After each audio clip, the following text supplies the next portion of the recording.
Hello friends, मैं गौरव आप सभी का फिर एक बार स्वागत करता हूं हमारे प्यारे यूट्यूब चैनल ट्रू गार्डनिंग में। आज की जो हमारी वीडियो एक एक्सपेरिमेंटल वीडियो होने वाली है, क्योंकि आज की इस वीडियो में मैं आप सभी को बताऊंगा कैसे आप धनिया को घर पर सॉइललेस मेथड से ग्रो कर सकते हैं। हो सकता है कि हमारी वीडियो देखने से पहले आपने यूट्यूब पर प्रीवियसली बहुत सारी वीडियोस देखी हो जिनमें आप सभी को बताया गया हो कि कैसे आप धनिया को सॉइललेस मेथड से ग्रो कर सकते हैं। अब यहाँ पर बात आती है कि हमारी वीडियो उन वीडियो से डिफरेंट क्यों होने वाली है, क्योंकि आज की इस वीडियो में हम देखने वाले हैं कि कैसे हम धनिया को व्हीट स्ट्रॉ यानी कि गेहूं के भूसे में ग्रो कर सकते हैं, और अगर गेहूं के भूसे में धनिया ग्रो होता है तो फिर उसके क्या रिजल्ट होंगे, अगर नहीं होता है तो उसके क्या रिजल्ट होंगे। यानी कि आज की जो हमारी वीडियो बहुत ही ज्यादा informative plus interesting plus unique होने वाली है, क्योंकि आज की इस वीडियो में मैं आप सभी के साथ शेयर करूंगा सही तरीका धनिया को व्हीट स्ट्रॉ यानी कि गेहूं के भूसे में ग्रो करने का।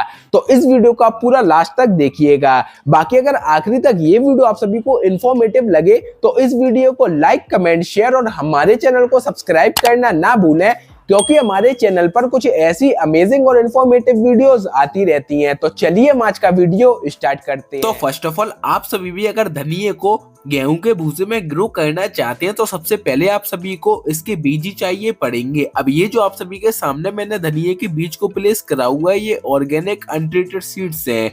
ये जो धनिये के बीज हैं आपको दुकान वगैरह पर भी मिल जाएंगे, इजिली अवेलेबल होते हैं, या आप चाहे डायरेक्टली सीड शॉप से भी इन सीड्स को परचेस कर ला सकते हैं। लेकिन ये जो सीड्स है अभी सिंगल सीड है। धनिये के एक बीज में दो बीज होते हैं, तो हमें इन्हें बीच में से तोड़ना पड़ेगा, यानी कि अलग अलग सेपरेट करना पड़ेगा। तो सबसे पहले देखते हैं इन बीज को हम बीच में से अलग अलग कैसे करेंगे।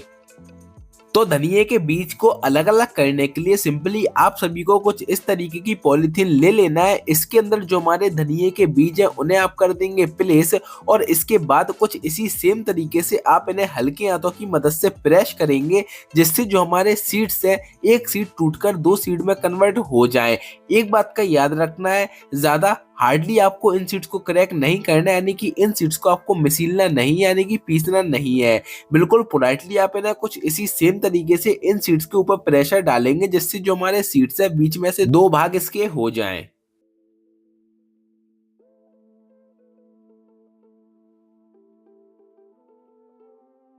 तो यहाँ पर जो हमारे धनिये यानी कि कोरिएंडर के सीड्स थे उन्हें हमने बीच में से अलग अलग भी कर लिया है। अब अगर आप इसे इस मेथड से ग्रो कर रहे हो या आप इन सीड्स को डायरेक्टली सॉइल में भी लगा रहे हो, तो आपको पहले इन सीड्स को बीच में से कुछ इसी सेम तरीके से अलग अलग कर लेना है। इससे क्या होता है, जो हमारे सीड्स की जर्मिनेशन होती है वो हमें फास्ट देखने को मिलती है। अब इसके बाद क्या करना है, चलिए अब हम आगे देखते हैं।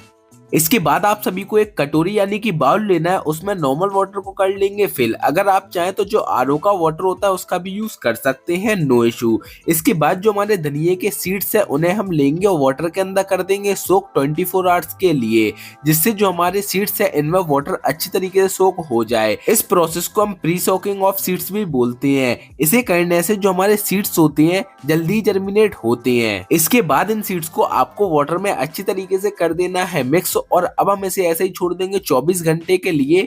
तो चलिए अब हम मिलते हैं 24 आवर्स बाद। तो चलिए जब तक हमारे धनिये के बीज में पानी अच्छी तरीके से सोख होता है, जब तक हम देख लेते हैं इन सीड्स को ग्रो करने के लिए इसका सॉइल मीडिया में कैसे प्रिपेयर करना है, क्योंकि डायरेक्टली गेहूं के भूसे में हम इनके सीड्स को नहीं लगा सकते हैं। तो सिंपली आप सभी को वाटर लेना, वाटर के अंदर जो टर्मरिक यानी कि हल्दी पाउडर होता है उसे ऐड करना है। अब एग्जाम्पल के तौर पर हम यहाँ पर 5 लीटर वाटर ले रहे हैं और इसमें 2 चम्मच हम हल्दी यानी कि टर्मरिक पाउडर को ऐड कर देंगे और अच्छी तरीके से वाटर में कर देंगे मिक्स।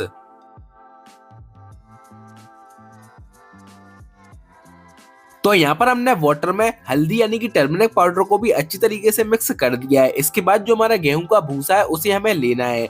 बस एक बात का आपको याद रखना है, जो ज्यादा पुराना गेहूं का भूसा होता है उसे आप सभी को यहाँ पर यूज नहीं करना है। इसके बाद जो गेहूं का भूसा है उसे आप लेंगे और जो हमने हमारा सॉल्यूशन तैयार करा है इसके अंदर आप इसे कर देंगे ऐड अच्छी तरीके से, और अच्छी तरीके से आपको इसे वाटर में कर देना है मिक्स।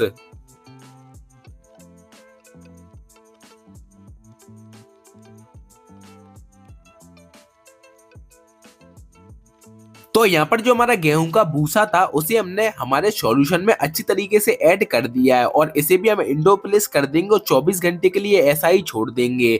ये प्रोसेस हम इसलिए कर रहे हैं जिससे जो हमारा गेहूं का भूसा है ये भी कंटेमिनेशन फ्री हो जाए। तो चलिए अब हम मिलते हैं 24 आवर्स बाद। आफ्टर 24 आवर्स तो यहाँ पर जो हमने हमारे धनिये के बीजों को वाटर के अंदर सोख कर रखा था इसे करे हुए 24 घंटे कंप्लीट हो चुके हैं। तो चलिए अब इसमें से हम वाटर को कर देते हैं रिमूव और फाइनली जो हमारे धनिये के सीड्स हैं ये जर्मिनेशन के लिए रेडी हो चुके हैं क्योंकि अब इनमें वाटर भी अच्छी तरीके से सोख हो चुका है। और यहाँ पर हमने जो साथ ही साथ गेहूं के भूसे को भी सॉल्यूशन के अंदर प्लेस करा था इसे करे हुए 24 घंटे कंप्लीट हो चुके हैं। इन दोनों ही चीजों को आपको साइमल्टेनियसली यानी कि सेम ही टाइम पर सोक करना है जिससे अगले दिन हमें दोनों ही चीज रेडी मिले यूज के लिए। तो चलिए इसके भी हम वाटर को कर देते हैं रिमूव।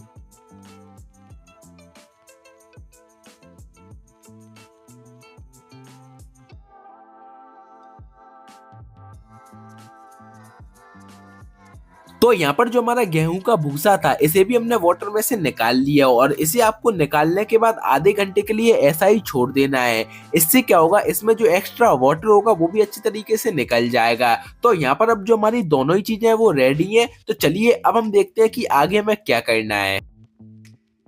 अब बात आती है कि हमें कोरिएंडर को सॉइललेस मेथड से ग्रो करने के लिए किस टाइप के पॉट का यूज करना है। यहाँ पर मैं यूज करने वाला हूँ प्लास्टिक के बाउल का जिसके बॉटम में मैंने एक ड्रेनेज सिस्टम के लिए होल भी कर लिया है। इसके बाद जो हमारा गेहूं का भूसा है जिसे हमने कंटेमिनेशन फ्री करा था उसी भूसे को आपको यूज करना है और जिस तरीके से आप अपने पॉट्स में सॉइल को फिल करते हैं उसी सेम तरीके से गेहूं के भूसे को भी फिल करना है। बस एक बात का याद रखना है, इसे आपको ऊपर से प्रेस नहीं करना है टाइटली, बिल्कुल लाइटली आप इसे ऊपर से करेंगे प्रेस।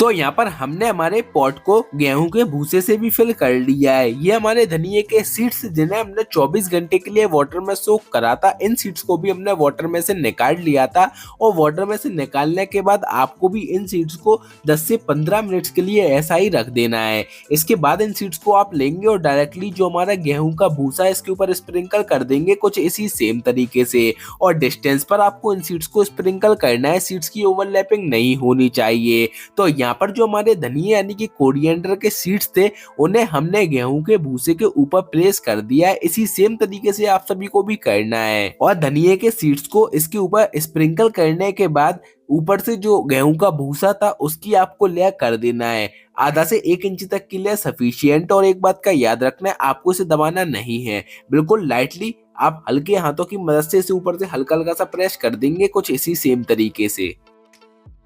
इसके बाद आप सभी को लेना है एक न्यूज़पेपर और न्यूज़पेपर की मदद से आपको इस पॉट को अच्छी तरीके से कवर कर देना है और इसे आप कर देंगे एयरटाइट और प्लेस कर देंगे शेडी एरिया में।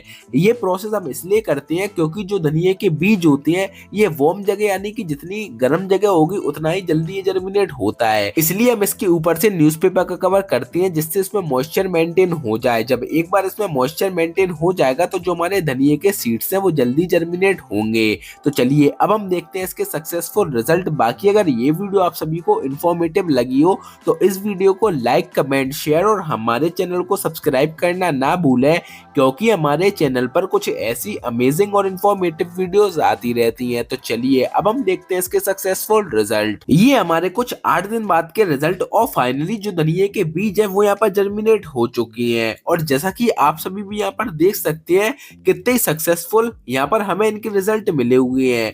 लगभग हमने इसके जितने भी सीड्स को लगाया था सारे ही जर्मिनेट हुए हैं और अभी भी इनके जो और सीड्स है वो भी जर्मिनेट हो रहे हैं।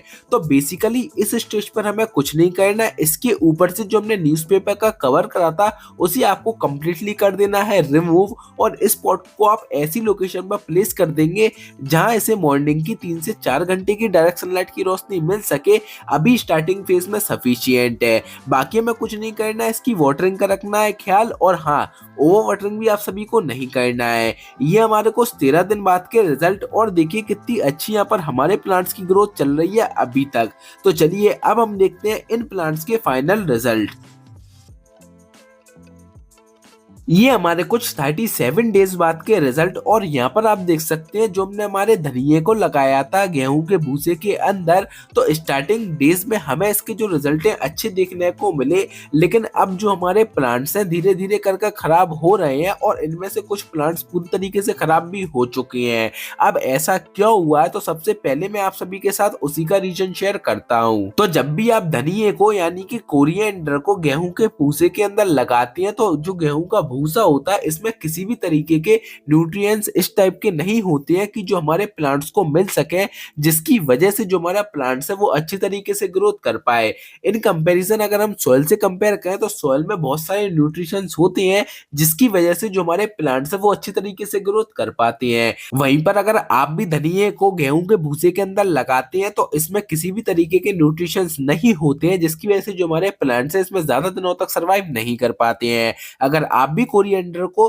भूसे के अंदर लगाना चाहते हैं तो फिर आपको इसमें कंपोस्ट ऐड करना पड़ेगा, या मेरी तरह आप लिक्विड फर्टिलाइजर भी बना सकते हैं। जैसा कि अगर आप देखेंगे इसके नीचे आप सभी को ये प्लेट भी देखने को मिलेगी जिसमें लिक्विड फर्टिलाइजर मैंने ऐड कर रखा हुआ है। अब इस फर्टिलाइजर को आप सभी कैसे प्रिपेयर कर सकते हैं, तो इसके ऊपर भी बहुत जल्द हमारे यूट्यूब चैनल पर एक वीडियो आएगी, और वो वीडियो बहुत ही ज्यादा इंफॉर्मेशनल प्लस इंटरेस्टिंग होने वाली है, क्योंकि उस वीडियो में मैं आप सभी को ऐसा लिक्विड फर्टिलाइजर बनाकर बताऊंगा जिसे आप हाइड्रोपोनिक मेथड्स में भी यूज कर सकते हैं।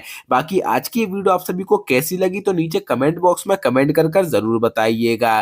तो उम्मीद है फ्रेंड्स आप सभी को ये वीडियो पसंद आई होगी। बाकी ये जो गेहूं का भूसा है ये नीचे से गल चुका है, तो आप इसकी खाद भी बना सकते हैं और अपने प्लांट्स में ऐड भी कर सकते हैं मिट्टी में मिलाने के बाद।